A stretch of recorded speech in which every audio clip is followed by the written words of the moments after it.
ప్రభుత్వ భూములు అన్యక్రాంతం అవుతున్నా అధికారులు పట్టించుకోవడం లేదంటూ ఓ వ్యక్తి కరీంనగర్ జిల్లా కలెక్టరేట్ ముందు వినూత్న నిరసనకు దిగారు. ఇక రేకుర్తికి చెందిన దుర్గం మనోహర్ అనే వ్యక్తి కలెక్టరేట్ ఎదుట అర్ధనగ్నంగా కూర్చొని ఖాళీ మద్యం సీసాలు అలాగే డబ్బులు విస్తరిలో పేడ పెట్టి నిరసన వ్యక్తం చేశారు. తన పట్టా భూమిని రెవెన్యూ అధికారులు రిజిస్ట్రేషన్ చేయటం లేదని ఆవేదన వ్యక్తం చేశారు.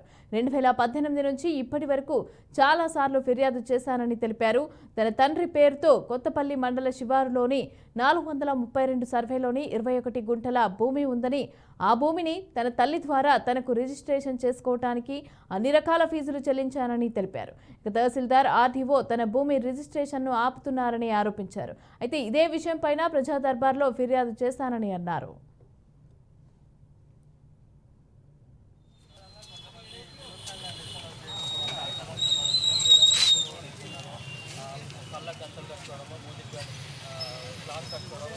లేకపోతే నల్ల బ్యాటరీ ధరించడం లాంటి తనకు జరిగిన అన్యాయాన్ని వ్యక్తం చేయడం కోసం ఒక వినూత్నంగా ప్రదర్శన అయితే చేస్తున్నారు.